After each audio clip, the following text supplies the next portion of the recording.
Hello everyone, welcome back to my channel. I am in a different place again. And you're probably going to be seeing this background for a couple videos at least, because we are back at our place on the river, and we absolutely love it here, so we're going to be down here pretty often, but hopefully as time goes on I'll be able to make it prettier for you. But getting into the topic for today, we will be discussing my top 10 favorite Southern Gothic tropes. Now, Southern Gothic is my baby genre, because it was the first genre I ever wrote in that I actually published, that I got published. And both of the books that I currently have out there are considered Southern Gothic. So it holds a special place in my heart. And it pretty much just speaks to me in a lot of ways. I grew up in the American South. I currently live in the American South. And just a lot of these tropes and a lot of these things within Southern Gothic really do speak to reality and speak to me as a person. So let's get into it. So before we get to the list, let me tell you just a brief little summary of what Southern Gothic is. It has two parent genres, which are Gothic literature and American literature. Those two are kind of combined, and they create this sort of hybrid of you get the Gothic nature of the creepy and the derelict and the decay and all that kind of stuff, mixed with the particular quirks of America, particularly the South, obviously. So it's really it couldn't be a better combination for me, because like I said, I grew up in the South and I love Gothic stuff, so it's a really perfect. Southern Gothic deals with basically the sins of the South, such as obviously racism, sexism, violence, all of that. It basically takes those awful things and it's showing the darker side of the South, because there used to be this very romantic view of the South, the antebellums and the Southern belles and all that sort of stuff, but it's a facade that Southern Gothic likes to peel back and reveal, the true darker side of things. So, I want to talk more about Southern Gothic in another video, because I want to actually give tips on how to write it, how to, craft a good Southern Gothic story. And so hopefully I can do that in another video. And I'm also very sorry if you can hear the lawnmower in the background.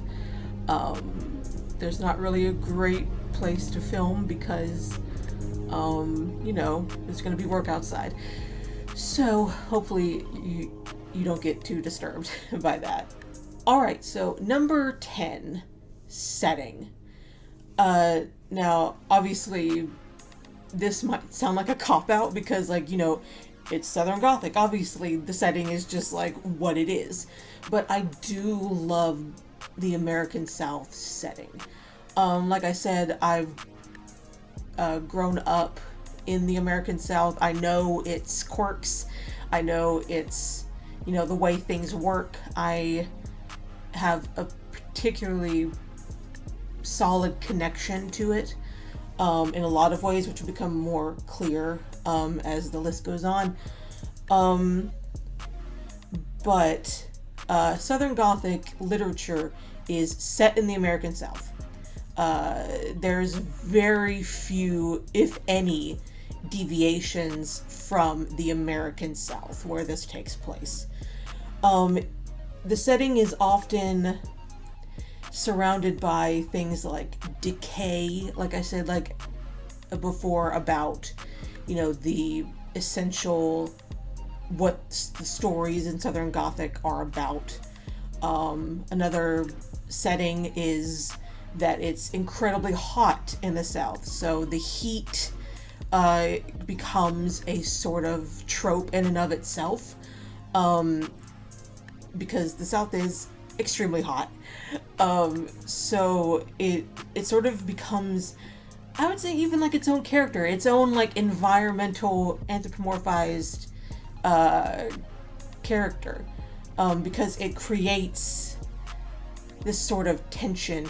Because if you've ever been in an extremely hot environment for a long time, it can make you kind of grumpy, and it can start to make you behave in ways that maybe are more towards the darker side of yourself than normally.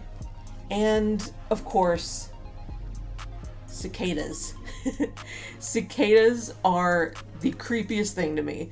And I even remember, like, one time, I don't remember when this was, but there was one time where I was outside and, I could hear the cicadas chirping and buzzing and all that sort of stuff. I don't know if they buzz. Do they buzz? Or they chirp? I think you would call it chirp. And, they'd been going on for a long time, so I was really used to the sound. But then all of a sudden, when cicadas stop, it is the eeriest silence you will ever experience. Like, it is so, like, scary. Like, I can't even begin to tell you. And I think this was at night, too. So it, like, freaked me out to just, like, suddenly be in complete silence out in, nature, and everything. So cicadas, I would say, are an important part of Southern Gothic, because they can provide a whole lot of atmosphere and even tension, and they can even like be used as like a sign that something's wrong, because I believe cicadas they can tell when the rain is coming, so you can kind of like use the cicadas as like oh, something's coming, like that kind of creepy atmospheric sort of thing. Number 9 is the supernatural. The supernatural is not always in Southern Gothic. It's a popular thing to use in Southern Gothic, but there are, some that don't use, the actually supernatural things happening. And usually, if something appears to be supernatural, it's later revealed to be, just something mundane. Kind of like a Scooby-Doo episode, except much creepier. And so the supernatural is not a necessary element of Southern Gothic, but it is a very... I love the supernatural being in Southern Gothic. I love supernatural things. I love the whole concept of like there being ghosts and demons and all that fun sort of stuff. And usually the main supernatural element in Southern Gothic is the concept of ghosts. Ghosts of the past.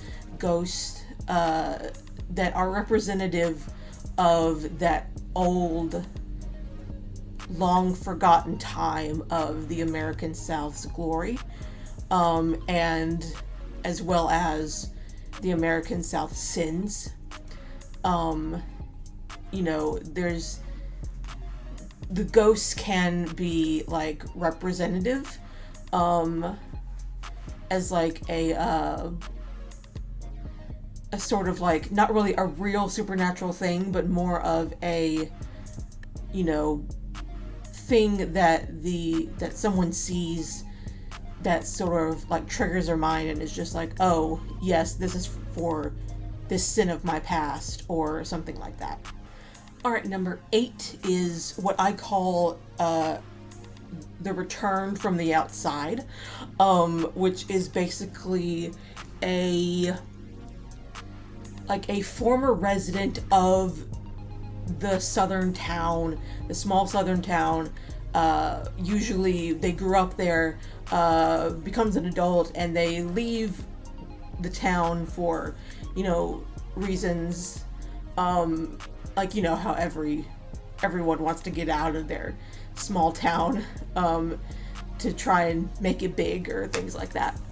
And then eventually something, maybe a funeral, maybe some other kind of circumstance brings them back to the small town.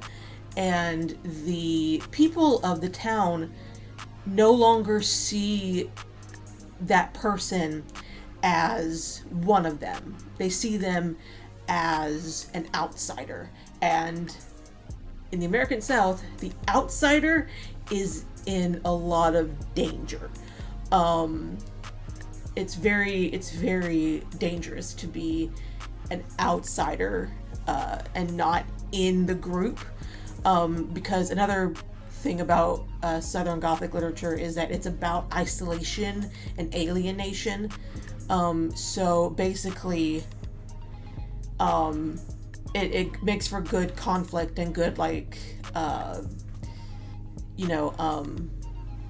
scares if the protagonist is seen as an outsider, and it therefore creates trouble for them to be able to solve the mystery or discover the truth or something like that. I love that trope, especially if the circumstance that brings the person back into the small town is a sin of their own.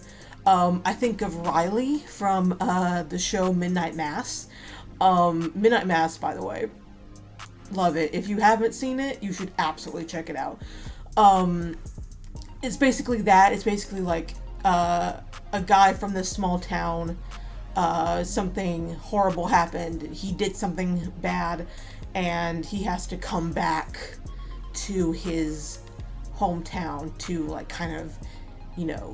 escape from the past. And obviously he is seen as this outsider, as someone who no longer belongs in that community.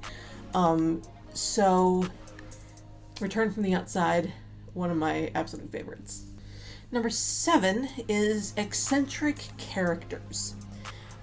These characters are described by TV Tropes, the site TV Tropes, as both flawed and often disturbing.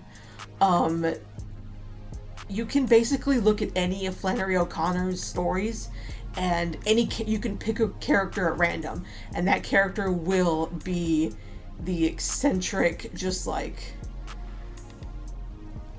out of whack kind of person. And this sort of eccentricity usually presents itself in a sort of mental decline. There's themes of madness and slowly, deteriorating with the with your surroundings. That decay I talked about, you yourself are decaying with the past. Just those kind of things.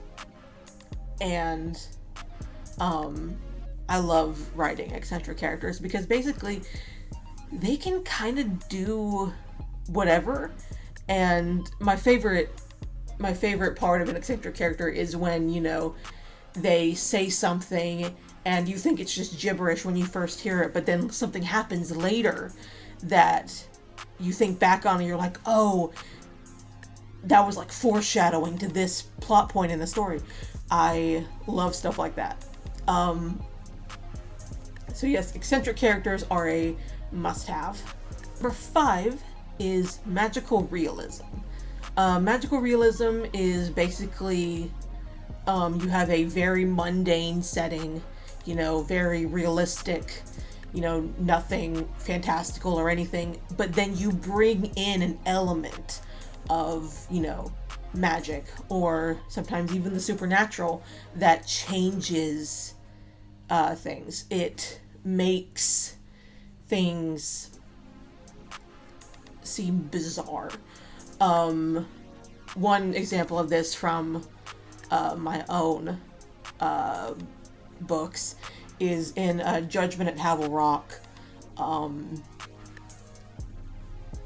It has that sort of magical realism, more leaning towards the supernatural, just because things happen that can't be quite explained, that seem kind of odd, but aren't necessarily, explicitly supernatural until it becomes explicitly supernatural. So I love like magical realism and taking the realistic and just injecting some like odd, unnatural thing that sort of just like sets people on edge. Number 4 is the grotesque. Now the grotesque, basically, like we tend to think of grotesque as meaning, something bizarre or uncanny or just really like, disgusting. The grotesque in literature is basically all about distortion.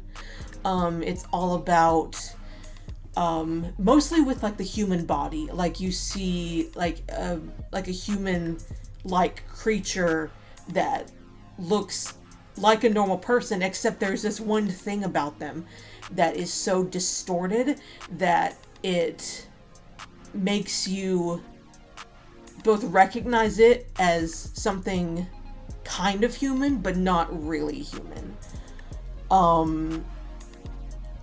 It's again with that, that foreign alien kind of concept.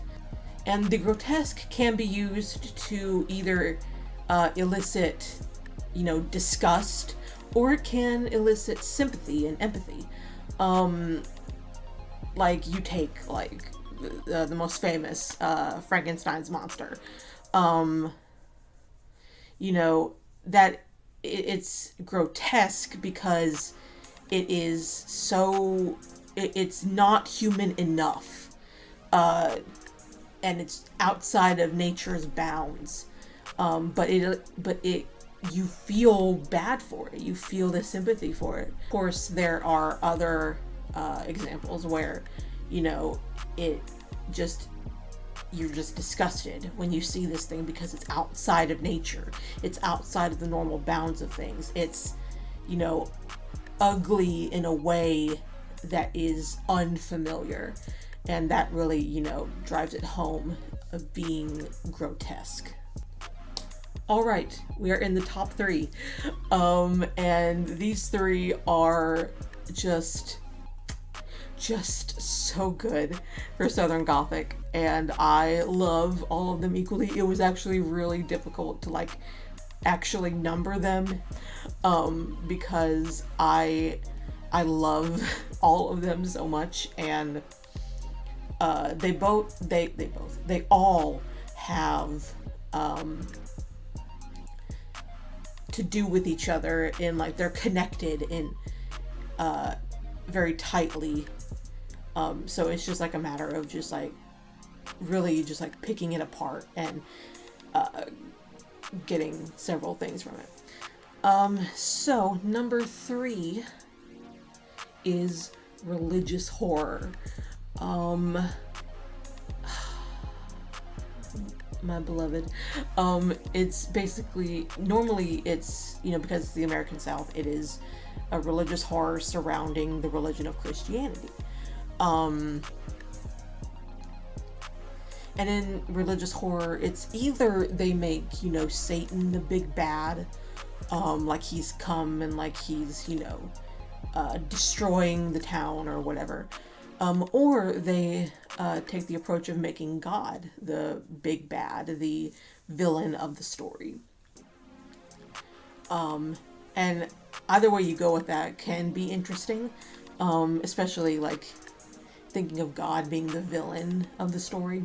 There are a lot of things like associated with like religious horror, such as you think of demonic possession stories, that's religious horror. Again, Midnight Mass is religious horror. It is, I won't spoil it, but it's very horrifying. And it is just like encased in religious terms. And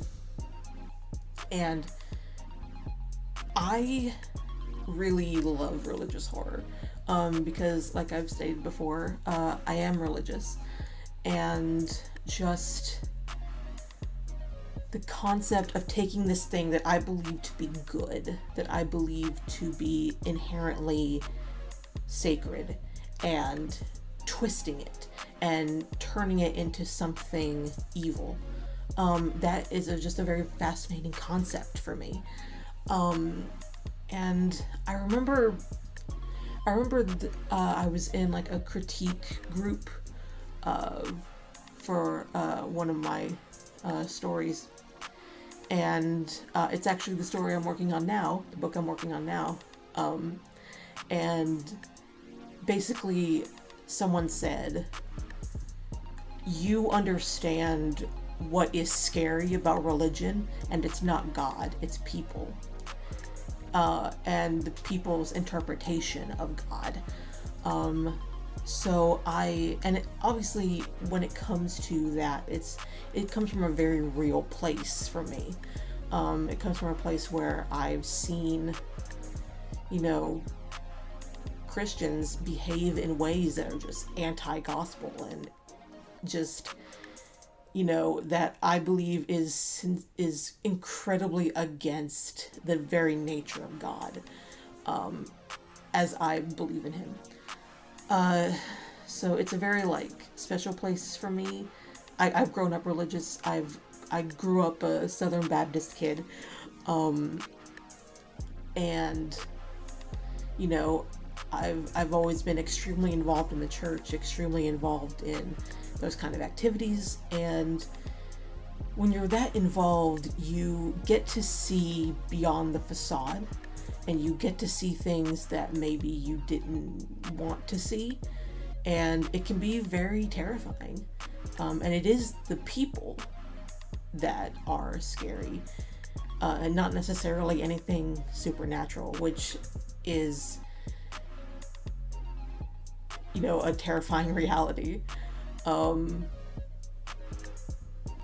But that's the reason I love religious horror, is because it speaks to a very deep, real place in me. Number 2 is The Corrupt Preacher. The Corrupt Preacher, basically anyone knows what that trope is. It's the preacher, usually the town preacher, who has chokehold on everyone in the town, they are controlling the town and everything in it. Sort of like the leader of the town and all that stuff. For me, I think that a corrupt preacher can be either sympathetic or not. Just the 2 examples off the top of my head is, again, from my book, Judgment at Havel Rock, where the preacher Eli Cohen has control of the town and everyone in it, and it's made very clear from the very beginning that he is not a good person. And the themes of that book go into how he is, what I talked about before with behaving in a non-godly way. And then they can be sympathetic, again, the preacher from Midnight Mass. He's you understand that what he's doing is wrong, and what is happening is bad, but there's a real human element to it that makes you sort of go, I think it's wrong, but I understand where you're coming from. I get your intentions. And I think like that's one of the best ways to do a corrupt creature, is when you make him very sympathetic, in that you can have the audience understand where that person is coming from. Or you can make them incredibly human in a way that someone can look at them and say, oh, I could be in that same position. I am just like them. An example of that I can think of is from my other book, Or the Devil Will Get You. There is a preacher in it named Preacher John, or Pastor John. And, you know, he has this incredible moral failure that is, you know, poked at within the story. But he's not evil. He's not a bad guy in that sense. He's a very flawed man. And he has this sin that he loves and just keeps going back to over and over again, and it causes him a lot of trouble. And I think that's one of the best ways to do like a corrupt preacher. Not that I don't love the extremely evil, anti-gospel kind of preacher stereotype, because I do. But I think like if you want more depth than just a oh, the preacher is evil kind of thing, then your best bet would be to make them sympathetic in some way, to make the audience understand, yes, this is bad, but this is where he's coming from. And I think that's just a great way to do that trope. And finally, my number one favorite Southern Gothic trope is Southern Gothic Satan. That's what TV Tropes, the site, calls it. Southern Gothic Satan. And basically, like, if you've ever heard that song Red Right Hand by Nick Cave and the Seeds, basically it's that. It's this tall, dark, handsome stranger that moseys on in town, and suddenly the town starts falling to pieces because everyone's evil has been, you know, brought out and revealed, and things start falling apart. A good example I can think of this, while this in particular is not Southern Gothic, but it is a good example of this trope, is from Ted Decker's The Paradise Trilogy,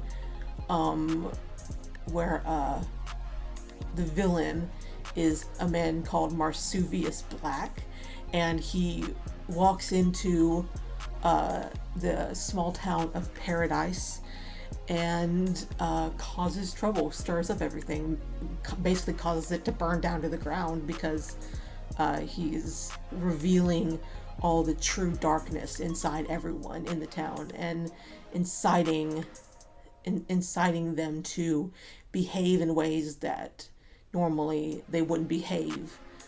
And I love that trope.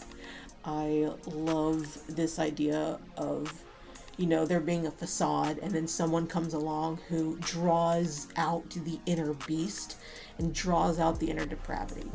That it's basically, they hold up a mirror to the other person, and it's just very revealing, and it can be very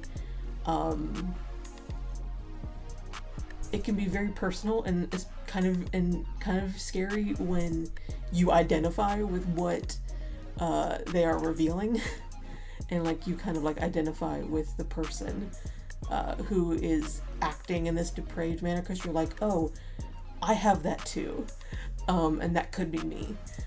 So that's one way that I think that the trope is used quite well. And then plus just like the whole aesthetic of like Southern Gothic Satan, like, you know, like I said, tall, dark, handsome, dark suit, honeyed words, just charm and elegance and all that sort of stuff. Like I love that kind of character. I love writing that kind of character.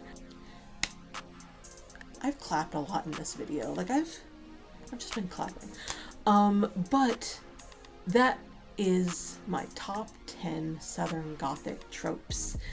Like I said, I love all of these, especially those top 3.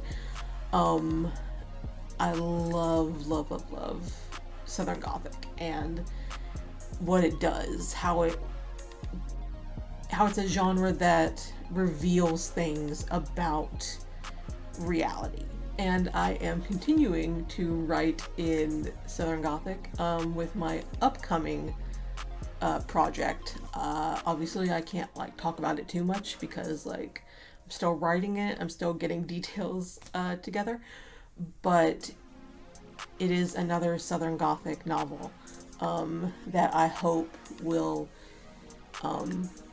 be the best one yet. my other 2 I wrote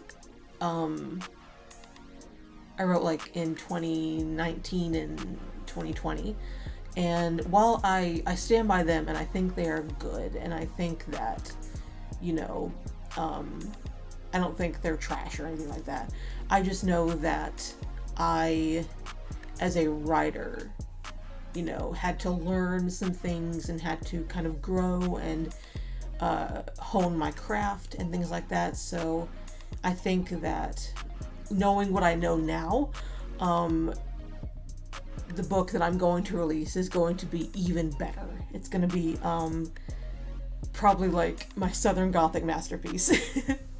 Maybe that's pushing it, but I'm still super excited about it. And I cannot wait until it's released and I can show you guys and I can just brag about it and all that stuff because I love it. I love it so much. But with all that being said, thank you so much for joining me in this video. I hope you had a fun time watching it. I hope that you know, maybe learned something about the Southern Gothic style. And if you have any other like favorite Southern Gothic tropes, or even just Gothic tropes that you really enjoy, please leave them down in the comments below. I would love to read them.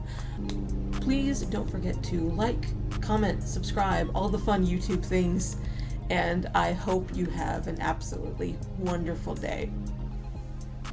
And I will see you in the next video. Bye!